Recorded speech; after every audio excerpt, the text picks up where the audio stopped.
Yes, a Reuters investigation has found that Foxconn, a key manufacturer of Apple devices, has systematically excluded married women from jobs at its main India iPhone assembly plant in Sriperumbudur, Tamil Nadu. And let me tell you that Sriperumbudur is the location where Rajiv Gandhi was assassinated, a couple of kilometers away from Chennai. Now, what are the grounds? Well, the grounds being that married women have more family responsibilities than their unmarried counterparts. This was apparently ratified by a former HR executive at Foxconn India who said that Foxconn management verbally instructs hiring agencies to avoid recruiting married women.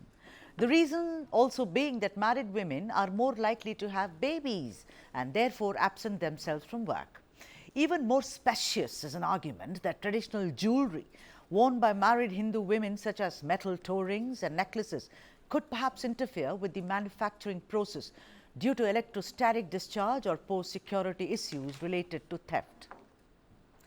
I would also like to add here that when contacted by Reuters, Apple asserted that it maintains, and within quotes, the highest supply chain standards in the industry, close quote, and noted that Foxconn does employ some married women in India. Now, please note the stress on some. Though some married women are included, ladies and gents, when the demand for production is at its peak, so you need more labor. Also, Apple and Foxconn did acknowledge lapses in their hiring practices during 2022 and claim to have taken corrective measures. But that says Reuters has carried on the research and through 2023 and 2024 say that it still does exist.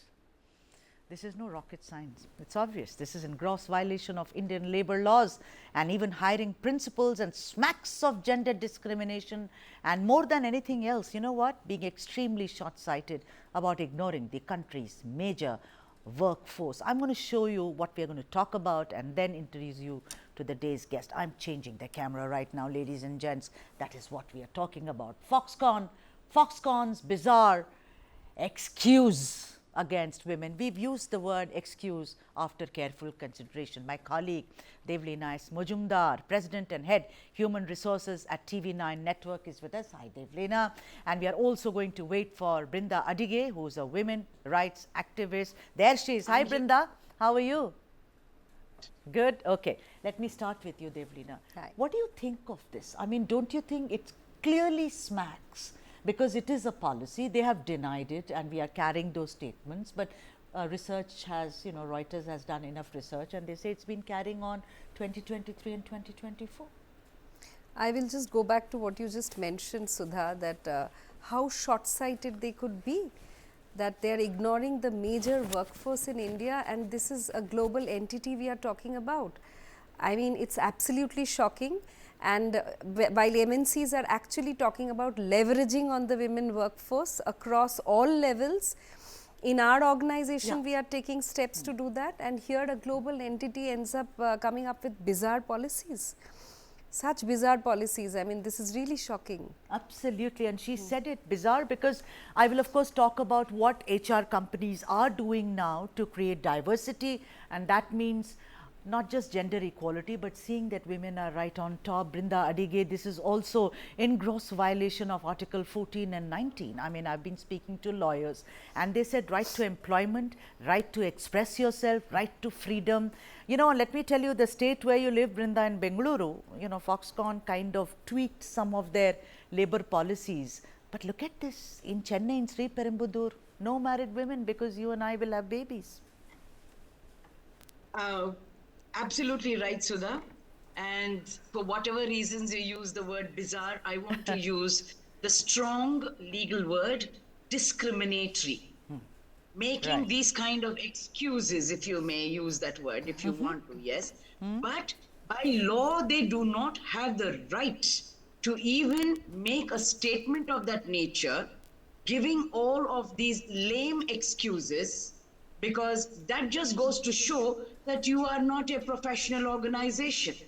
If you are going to say that toe rings or Mangalsutra or bangles or rings or earrings are going to affect your working modalities, the safety or theft is going to happen, or that some chip is not going to get attached to another phone because of all this, either you think that you can circumvent the law because you're Apple, or there is official complicity. Right, yeah. Somebody has given wrong information Yeah. that you can do something like You know, this. Brinda, and there get is, away. yeah, but there is no word from Muka Stalin. There is no word from a state which talks about equality, samuttavam, like they say in Tamil, and that's more shocking than anything else. And while I was talking to Devlina, Brinda, she said, listen Sudha, but rings are also worn by men, so what are we talking about here about those creating big risks? Devlina, I want to ask you, suppose it's a labor intensive industry which requires physical rigor. Then can a company say that, you know, we would prefer men in, let us say, a particular department?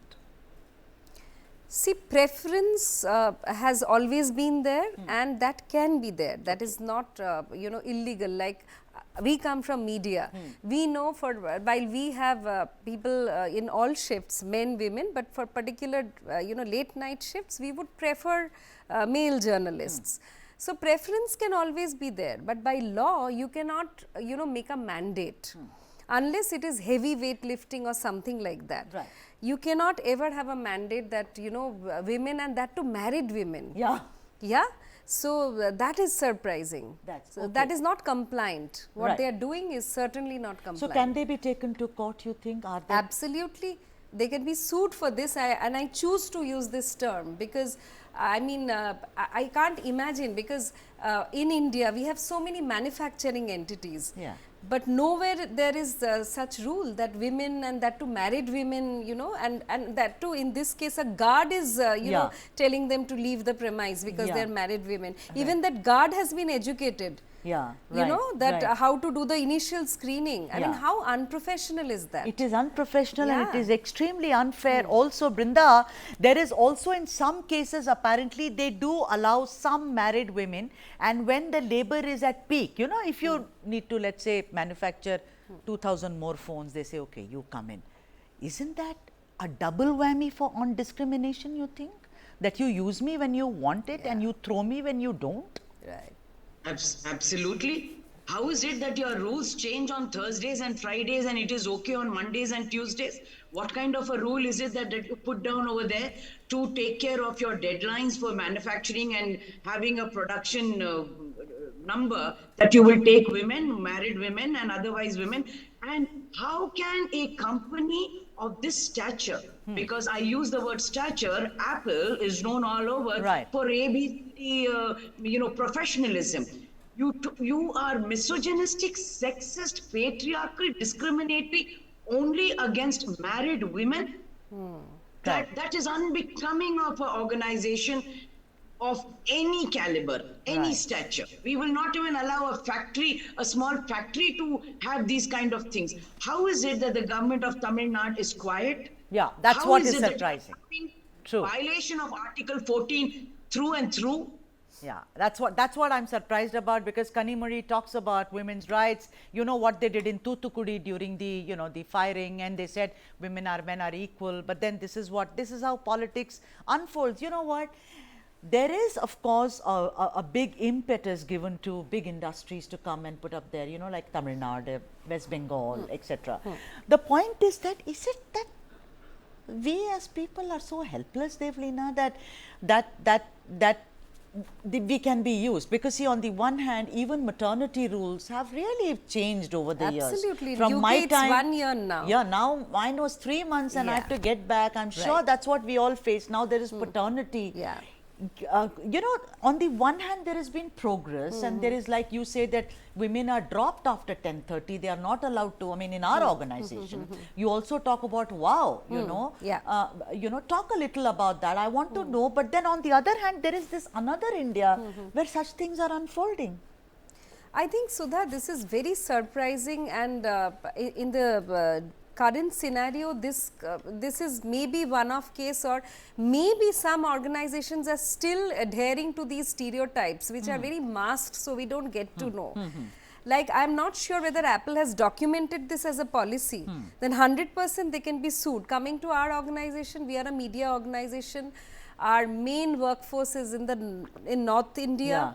So considering all this, yes, our gender ratio was a bit skewed. So as first step towards diversity, we thought of an initiative WOW. WOW is We Onboard Women. Again, going back to how you started the show, that you cannot ignore the major workforce, significant workforce, significant other half. So we started WOW, which is We Onboard Women, just to better the gender ratio, to welcome all.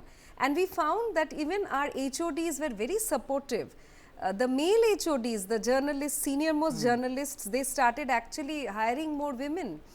And we have all the facilities for them, because I don't think anything, I mean, other than the physical differences, we all know there is no other difference. I mean, we are not vulnerable creatures. Not at all. None of you, me and Brinda, I mean, we are going to take strong umbrage at that. But tell me something, Brinda, the labor organizations or the unions who have in the past actually protested against Foxconn certain policies in Karnataka, like I was saying, they don't seem to have teeth, because the entire thing is about industries, investment, money. In the face of it, these things are just lost somewhere, Brinda. You're absolutely right, Sudha, but there is also another clause that we have to see. Many industries and many companies also get a bond signed from the employee who comes in, saying they will not be part of any of the unions. And this bond restricts them from being part of any of the unions, or even coming together, if not as a union, also even as an association that legally my country allows, these companies don't allow. So when there is no collective force, there's no way you can challenge a rule or a policy that might be brought in at whatever point of time by the company, because I'm immediately sacked.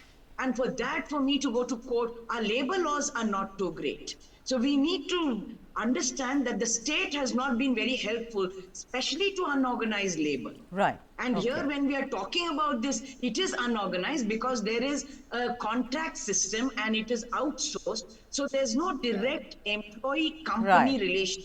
That's right. So when these clauses are there, it makes it very difficult for somebody to go to court.